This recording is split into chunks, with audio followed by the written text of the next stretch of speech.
una sa Dios nga Espiritu Santo.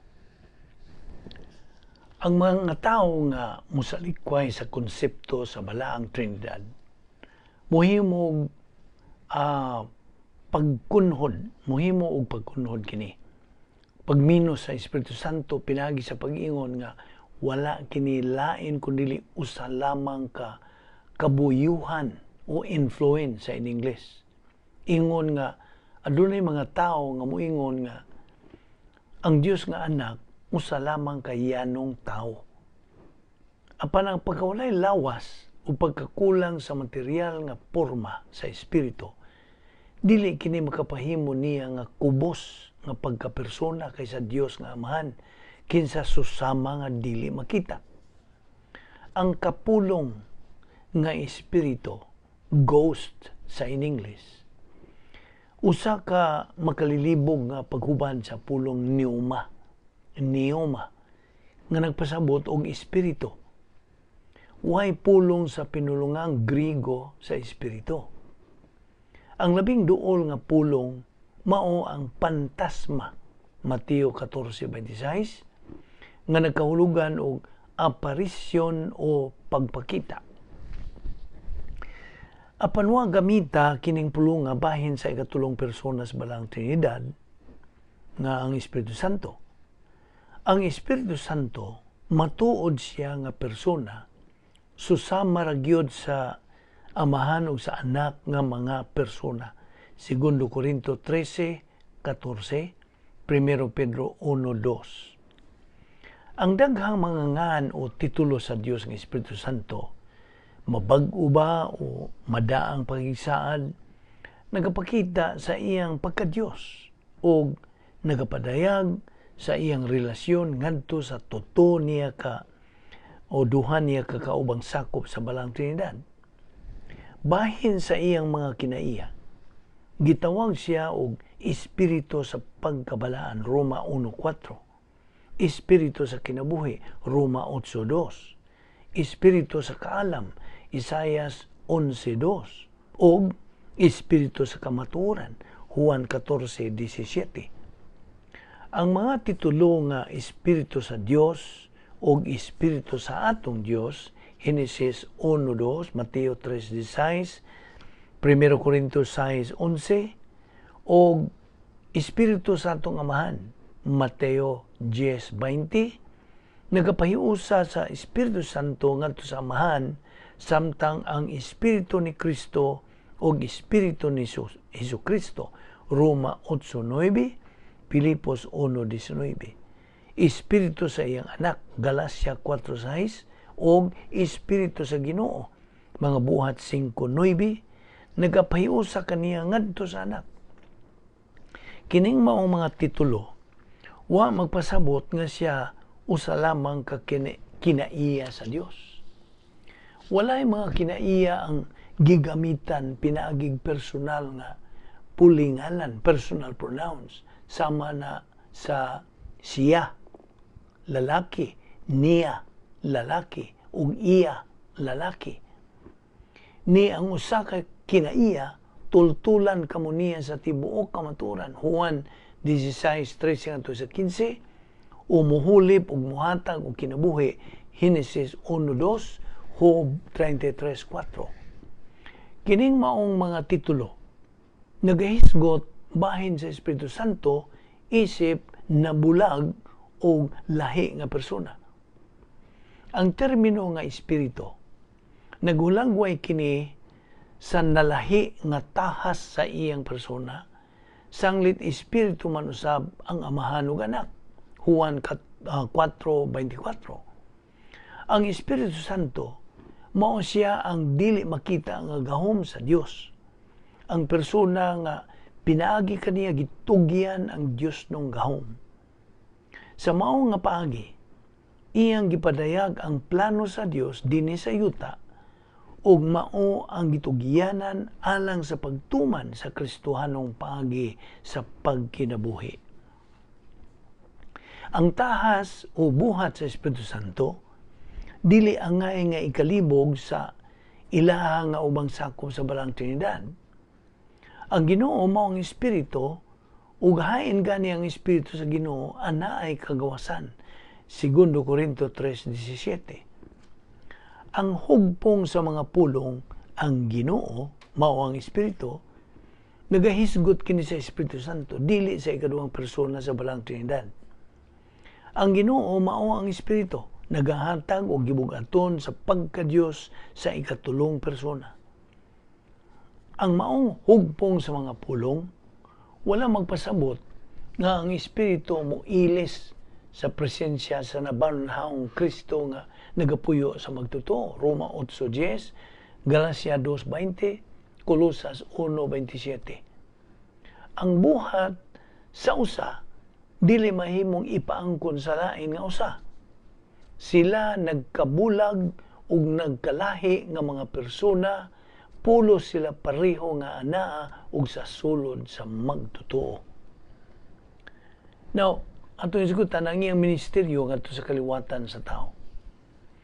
Ang karaang tugon mipasidungog sa Espiritu Santo uban sa pagbag-o o pagtukod pag-usab sa kalibutan human sa paghukom o pagguba sa orihinal nga kabuhatan. Genesis 1:2, Job 26:13, Salmo 104:30. Aron sa paglikay sa kaliwatan sa tao sa pagbalik og kaguba sa yuta, ang Espiritu Santo isip gahom sa Dios nagapugong sa sala. 2 Tesalonica 2:6-7. Usa kini sa mga kaayuhan sa komon nga grasya sa Dios ngadto sa kaliwatan sa tao. Lain pag yung kaayuhan sa komon nga grasya mahitabo dinha sa pagsangyaw. Sanglit ang matag tao nga nahimugso human sa pagkalaglag ni Adan na tao mga espirituhanong patay nga walay tawhanong espiritu. Ang Espiritu Santo mo imulihok una puli sa wapay tawhanong espiritu aron sa maong pagi masabtan ang espirituhanong kasayuran bahin sa mayong balita sa kaluwasan. 2 Korinto 2:14b. Sa higayon nga buot maminaw sa mensahe sa mayong balita ang usa ka tawo nga espirituhanong patay, ang makabigon nga ministeryo sa Espiritu Santo mo'y magahimong tataw sa mensahe. Juan 16:7-11.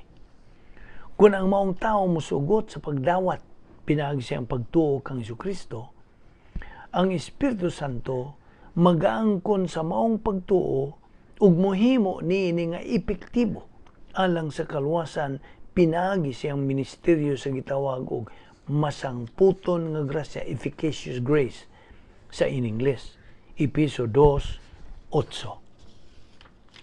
Now, karon nato isgutan ang iyang ministeryo ngadto sa mga magtotoo. Ang Espiritu Santo mao ang Dios nung tagsulat sa pulong sa Dios. Divine author of the Word of God. Nga gitawag usab og ang huna-huna ni Kristo. 1 Korinto 2:16, mga Hebrehanon 3:7. Wala lamang magagarantiya ang Espiritu Santo sa iyang pagkawalay sayop sa pulong sa orihinal nga mga pinulungan.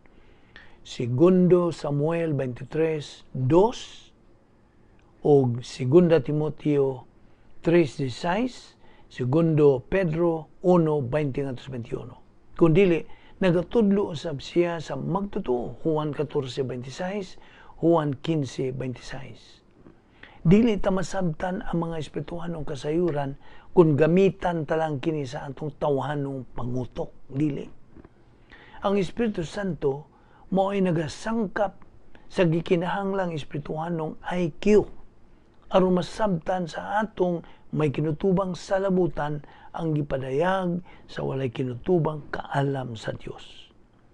Kining mao nga ministeryo sa pagtudlo nagapabalhin sa eskwelahanon nga kahibalo sa doktrina nga ginganlag gnosis, GNOSIS sa Griego nga pinulungan, Episo 3:19, ngadto sa tugob nga kahibalo o epinosis, Episo 4:13, 2 Pedro 1:8. Ang gnosis nga doktrina, wala kini espirituhan ng kaayuhan, no spiritual value. Ang ipinosis nga doktrina, mauray maggamit alang sa Kristohanong pagkinabuhi. So, kinahanglan ng espirituhanong IQ. Now, bisan tuod ko ng Espiritu Santo, dinha naman sa kalibutan, gikan pa sa sinugdan. Ang iyang mga ministeryo, nag-usab-usab, gikan sa unsa ka panahon, dispensation, ngadto sa laing panahon, dispensation. Mahinungdanon ang iyang buluhaton sa matag yugto sa kasaysayan. Ang Panginoon, adunay dakong kalahian, kalainan, tali sa iyang buhat sa daan o sa bagong pagigsaan.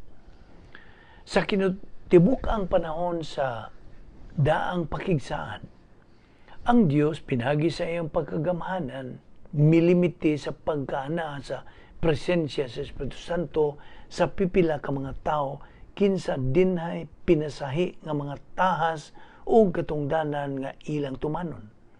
Mga Pangulo, Genesis 41:38, Números 11:17, Números 25:27-28. Hanas nga mga panday sa tabernakulo, Exodo 35:30-35, mga maghukom 3:10, mga hari, 1 Samuel 10:10, 1 Samuel 16:13, mga propeta, Daniel 4:8, Zacarias 4:3-6. Ang Espiritu mahimo nga hangyoon ug pagadawaton. Segundo mga hari 2:9-10.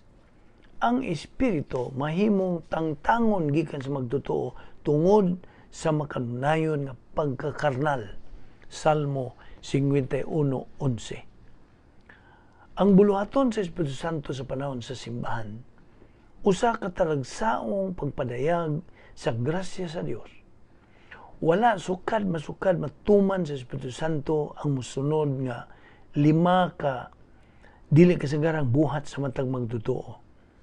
Kining naaso yung mga buhat, nagalakip sa 5 sa mga ministeryo sa Espiritu Santo ngadto sa magtotoo sa higayon sa kalwasan. Numero 1, o ang una, ang bautismo sa Espiritu, nagabutang kanato sa pagkahiusa kang Kristo, nga nagahimo sa matag magtotoo sa panahon sa simbahan nga sakop sa lawas ni Kristo, ang simbahan, ang harianong panimalay sa Dios. 1 Corinto 12:13, 1 Pedro 2:9. Ang ikaduha, ang pagpuyo sa Espiritu, nagabalhin sa lawas sa magtotoo ngadto sa usa ka templo sa tuyo nga dungan kining puy-an ni Jesucristo, ang gitawag og Shekinah glory. Roma 8:9-11, 1 Corinto 3:16, 1 Corinto 6:19-20, 2 Corinto 6:16, itandi kini sa Colosas 1:27-29. Ang ikatulo, ang pagpuno sa Espiritu, mao ang gahom alang sa Kristohanong kinabuhi ug ang iyawi ngadto sa temporal nga pakigambitay sa Dios. Ang pagtimbre sa Espiritu nagagarantiya sa kasiguruhan nga dayon sa matang sakop sa rianong panimalay sa Dios.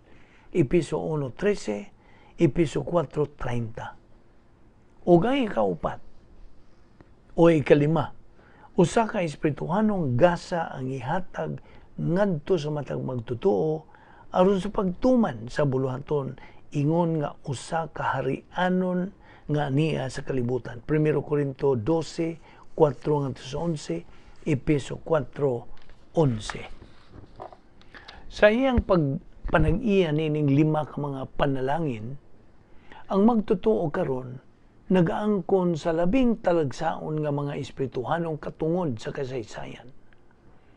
Ang nagaunang katuyuan niining gisgutang mga katungod, mao ang paghimaya kang Ginoong Jesucristo. Juan 16:14, Galacia 5:22-23. Matuman ba o dili kining maong katuyuan, nagaagad lamang kana sa unsay pagapilion sa kaugalingong kaubuton sa magtotoo kung bahin na sa pagpuno sa Espiritu Santo o ang paggamit sa ipinosis nga doktrina. Ang pagpuno sa Espiritu, usa kini ka bug-os nga kahimtang nga gimando sa matag magtotoo aron pagagamhan ang Espiritong pagkinabuhi. Efesios 5:18. Ang pagpuno sa Espiritu mahimo nga mawa bisan kanusa tungod sa pagpakasala, apan mahimong mabalik diha pinagi sa pagkumpisal sa sala. 1 Juan 1:9. Sukwahi niya na ang pagpuyo sa Espiritu usa kini kakahimtang nga dayo na wala imando apan girepresentar sa balang kasulatan ingon nga natuman nga katinuuran alang sa tanang magtotoo. Ang kinalabuan nga pagkaepektibo sa buluhaton sa mga espirituhanong gasa nag-agan usab sa paghatag og gahom sa espiritu ug sa doktrina sa Biblia nga nahimo ng nagapuyo sa kalang sa magtotoo. Ang Dios noon nga maayong buhat, mahimo nga mabuhat sa Kristohanong pagkinabuhi, pinaagi ra gyud sa pagpuno sa Espiritu Santo. 1 Corinto 3:12-13. Kining maong matang sa maayo nga may bili sa iyong kaugalingon, bulawan, plata, bililhong mga bato, mauray pag matang sa buhat ang makasugakod sa pagsuway sa panahon o magantihan dito sa eternidad. 1 Corinto 3:14. Ug mao nga ang Espiritu Santo sagad wala panubalinga o wala ilha labihan sa iyang pagkaharianon o pagkagamhanan sa nga tanan nga susama sa laing duruha ka persona sa balang Trinidad. Now, kung buot mong hiugmaon ang Dios, kinahanglan imo siyang ilhon sa sikinsa ug unsa siya. Imo lamang mailhan ang Dios sa dakong bahin nga makaila ka sa unsay gipadayag sa Dios bahin sa iyang kaugalingon diha sa iyang pulong. Ang pagsabot kung kinsa ug unsa ang Dios ug ang pagsalig siyang hingpit nga kinaiya maanaa man sa katalagman o kauswagan kini nagatukod og usa ka tukuranan sa pagsalig, kalinaw sa sulod ug espirituhanong kalig-on. Kining maong pagtuon nagasugod lamang sa pagsuhid sa walay kinutubang giladmon ug pagkahalangdon sa balaang Trinidad. Ang matag Biblianhon nga pag-usisa sa kinaiya sa Dios nagasidlak sa katingalahang mga dagway sa matag sakop sa balaang Trinidad. Matag pag-usisa sa ilang tagsa-tagsa kabuhat nagatukas sa mga kahinguhaan nga labing hinungdanon alang sa Kristohanong pagkinabuhi. Gipadayag kanato sa Dios ang tanan nga kamatuoran pinagi sa Espiritu. Ang Espiritu nagsusi sa tanang mga butang sa pulong sa Dios. Bisan pa ni adtong labing natago nga mga katuyuan, mga doktrina sa Dios. Samtang ikaw nagatubo diyan sa grasya o kay balo sa atong Ginoo ug manluluwas nga si Jesucristo, maugmad mo ang katakos sa paghigugma sa Dios ingon nga balaang Trinidad o ang kadasig sa pag-alagad o pagdaig kaniya. Dinhi nato mahuman kining maong pagtuon bahin sa balaang Trinidad. Atong ipanginaot nga ikaw nalamdagan niyan to bisan sa kataas niyan tong mga daghang mga references nga mga kapitulo o mga bersikulo. Atong gipanginaot nga pinaagi sa paggahom sa Espiritu Santo imo kadtong nasabtan o ikaw natin-awan yanto. Busa sa pagkakaroon gidapit ka sa padayon sa pag-uban sa ato nga ministry nga adlaw-adlaw nato kining utingkay ug atong gikuy-kuy ang bahin sa mga pagtulunan gikan sa pulong sa Dios aron kini mo'y madugang sa ato ng natipunog ng mga doktrina sa niya sa atong kalag ug aron ato kini ikadugang sa ato na unyang paggamit niini sa adlaw-adlaw mga sirkumstansya sa atong kinabuhi ingon nga mga anak sa Dios. Magampo ta. Ato karong iduko ang atong mga ulo, ang atong piyongon ang atong mga mata. Ato karong ipahinungod kining pipila ka mga gutlo ni antong ania dinhi uban kanato karon sa atong pagtuon sa pulong sa Dios kinsa wa pa kanila sa ilang kinabuhi si Kristo ug nga sila wa pay paglaom ug wa pay kinabuhing dayon. Tingali ikaw mismo wa ka pa makahimo niya ng labing bililhong desisyon sa tanang desisyon. Si Ginoong Hesukristo midawat sa matag sala didto sa iyang lawas samtang gilansang og nagabitay siya dito sa krus. Iyang gidawat ang tanan tang mga sala, lakip na ang mga sala nga ato pang pangabuhaton. 1 Pedro 2:24. Si Ginoong Hesukristo mao'y mipuli sa atong dapit. Gihukman siya sa Dios nga Amahan tungod kay napuno siya sa atong mga sala. Ang tinuod ra paunta, kita ang ilansang sa krus tungod sa atong mga kasalanan. Siya mao'y gihimo nga sala kinsa walay labot sa sala tungod kanato aron lamang nga kita mamahimong pagkamatarong sa Dios diha kaniya. Ang imong pagtagad higala ngadto kang Kristo mao'y magadeterminar sa imong dayon na nga kaugmaon. Apan ang imong kabubuton mao'y giagad. Kung dawaton mo si Ginoong Kristo ingon nga imong Dios ug manluluwas, ikaw hatagan og kinabuhing dayon ug maluwas ka. Apan kung imo siyang isalikway ingon nga Dios ug manluluwas, maimo ang dayon nga paghukom. Busa imo ang pagpili karon. Tumuo ka kang Ginoong Hesus ug ikaw maluwas. Magampo ta. Ama na mo nga Dios, nagapasalamat kami kanimo sa imong bililhong mga pulong nga among nadungog ug nakatunan niining higayuna. Amo karong nasabtan og klaro tungod sa ministeryo sa Espiritu Santo nga kami maluwas di ay pinagi lamang sa among pagtuo kang Ginoong Hesukristo ingon nga among Ginoo ug manluluwas. Nagapasalamat kami kanimo Ginoo niya ng kaluwasan nga imong gihatag kanamo pinagi sa imong bugtong anak ang walay bayad nga gasa gikan kanimo. Kining tanan among giampo tungod sa mahal nga ngalan ni Ginoong Hesukristo. Amen.